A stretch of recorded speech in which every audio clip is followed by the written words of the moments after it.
मित्रांनो, आजकाल एक गोष्ट आपण वारंवार पाहत आहोत. अनेक लोकांमध्ये हाडांशी संबंधित समस्या वाढताना दिसत आहेत. हाडं ठिसूळ होणं, कंबरदुखी, गुडघेदुखी, लवकर थकवा येणं. या सगळ्या तक्रारी आता कमी वयातही दिसू लागल्या आहेत. यामागचं मुख्य कारण म्हणजे आपल्या शरीरात कॅल्शियमची कमतरता. आणि जेव्हा शरीरात कॅल्शियम कमी होतं, तेव्हा त्याचा थेट परिणाम आपल्या हाडांवर आणि एकूणच आरोग्यावर होतो. मित्रांनो, जर तुम्हाला या समस्यांपासून मुक्त व्हायचं असेल, तर एक साधा, नैसर्गिक आणि प्रभावी उपाय आहे. तो म्हणजे शेवग्याच्या शेंगा. आपण कधीतरी आहारामध्ये शेवग्याच्या शेंगांचा समावेश करतो, पण तोही क्वचित आणि अनेकदा चुकीच्या पद्धतीने. त्यामुळे त्याचा पूर्ण फायदा आपल्याला मिळत नाही. खरं तर शेवग्याच्या शेंगांमध्ये इतक्या प्रमाणात पोषक घटक आणि जीवनसत्वे असतात की ते आपल्या शरीरासाठी अत्यंत उपयुक्त ठरतात. काही लोकांना जे पोषण चिकन किंवा मटण खाल्ल्याने मिळतं, तेच पोषण या साध्या आणि स्वस्त शेवग्याच्या शेंगांमधूनही मिळू शकतं. पण आपण या गोष्टींकडे दुर्लक्ष करतो, कारण आपल्याला त्याचं खरं महत्त्व माहिती नसतं. आजकाल लहान वयातच कंबरदुखी, गुडघेदुखी, सांधेदुखी यांसारख्या समस्या सुरू होतात. सुरुवातीला या समस्या लहान वाटतात, पण हळूहळू त्याचं रूपांतर मोठ्या आणि गंभीर त्रासामध्ये होऊ शकतं.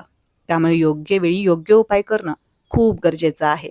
जर तुम्हाला तुमची हाडं मजबूत करायची असतील, कॅल्शियमची कमतरता भरून काढायची असेल आणि शरीराला नैसर्गिक ताकद द्यायची असेल, तर शेवग्याच्या शेंगांचा योग्य पद्धतीने आहारात समावेश करणं खूप फायदेशीर ठरू शकतं. तर मित्रांनो, आजच्या या व्हिडिओमध्ये आपण जाणून घेणार आहोत की शेवग्याच्या शेंगा कशा पद्धतीने खायच्या, कधी खायच्या आणि त्याचा जास्तीत जास्त फायदा कसा मिळवायचा. चला तर मग सुरुवात करूया. शेवग्याच्या शेंगा नेहमी शिजवूनच खाव्यात.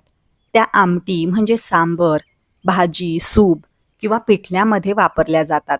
त्यातील गराचं सेवन, शिजवलेल्या शेंगांचे तुकडे दातांनी दाबून आतील मऊगर आणि बिया खाल्ल्या जातात. शेंगांची बाहेरील साल खूप तंतुमय आणि फायबरस असते. त्यामुळे ती चावून आतील रस शोषून घेतल्यावर चोथा थुंकून टाकला जातो. भाजी किंवा आमटीमध्ये देखील काही लोक या शेंगांचा वापर करू शकतात. शेंगांचे 2 ते 3 इंचाचे तुकडे करून ते डाळीत किंवा मसाल्याच्या रश्श्यात शिजवून खाणं ही सर्वात लोकप्रिय पद्धत आहे.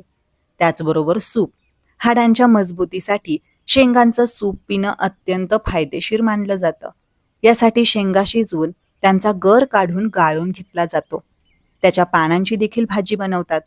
शेंगांप्रमाणेच शेवग्याची पाने देखील परतून किंवा मुगाच्या डाळीसोबत शिजवून खाल्ली जातात. शेवग्याच्या शेंगा बनवताना काही काळजी घ्यावी लागते. ती म्हणजे स्वच्छता. शेंगा वापरण्यापूर्वी त्या स्वच्छ धुवून घ्याव्यात आणि त्यांच्यावरील कडक शिरा थोड्या प्रमाणात काढून टाकाव्यात. त्याचबरोबर दुसरी गोष्ट म्हणजे त्याचं प्रमाण.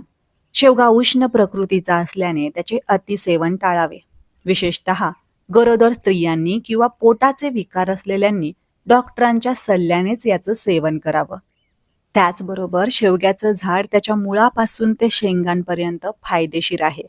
आयुर्वेद तज्ज्ञांच्या म्हणण्यानुसार त्याची पाने, साल, फुले, फळे आणि इतर अनेक भाग वेगवेगळ्या प्रकारे वापरले जाऊ शकतात, जे 300हून अधिक रोगांवर औषध आहे. चव आणि पौष्टिकतेने समृद्ध शेवगा ही केवळ आरोग्यदायी अन्नच नाही, तर त्याची फुलं, पानं आणि फळं खूप फायदेशीर आहे. याच्या नियमित सेवनाने माणूस नेहमी तंदुरुस्त आणि तरुण राहू शकतो. औषधी गुणधर्मांनी समृद्ध असलेली ही भाजी विविध रोगांवर उपचार करण्यासाठी वापरली जाते. शेवग्यात anti fungal, antivirus, anti depressant आणि अँटी इन्फ्लॅमेटरी गुणधर्म असतात. खनिजांनी समृद्ध शेवगा कॅल्शियमचा एक गैर दुग्ध स्रोत आहे. यामध्ये पोटॅशियम, झिंक, मॅग्नेशियम, लोह, तांबे, फॉस्फरस आणि जस्त यांसारखे अनेक पोषक घटक असतात, जे शरीरासाठी फायदेशीर असतात. शेवग्याची शेंग आणि पाने 3 वेगवेगळ्या प्रकारे वापरता येतात. त्याची पाने पावडर किंवा रस स्वरूपात सेवन केले जाऊ शकते. शेवग्याच्या झाडाची पाने पाण्यात उकळून त्यात मध किंवा लिंबू मिसळून प्यावं आणि हे सूप आणि करीमध्ये वापरलं जाऊ शकतं. रुग्णांनी डॉक्टरांच्या सल्ल्याने दररोज 2 ग्रॅम शेवग्याचा योग्य डोस घ्यावा. औषधी गुणधर्मांनी समृद्ध शेवगा रक्तातील साखरेची पातळी नियंत्रित करते.